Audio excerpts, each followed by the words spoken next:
ফেসবুকে বিপ্লব করে, বলে ওখানে যেও না, ওখানে রাজনীতির রং আছে, কিন্তু যাদের যোগ্যতা আছে তারা লড়াইয়ের ময়দানে আসে, ফেসবুকে বিপ্লব করে না।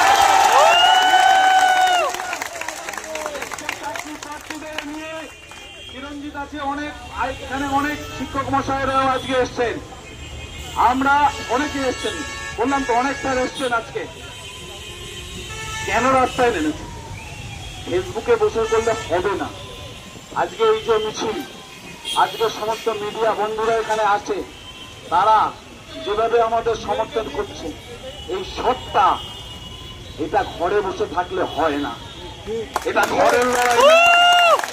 আর বদনাম করা সোজা, বদনাম করা, কটু কথা বলা সোজা, রোদ্দুরে বৃষ্টিতে মিছিল করাটা এত সোজা না। যারা ঘরে বসে বলছেন, নেগেটিভ প্রচার করছেন,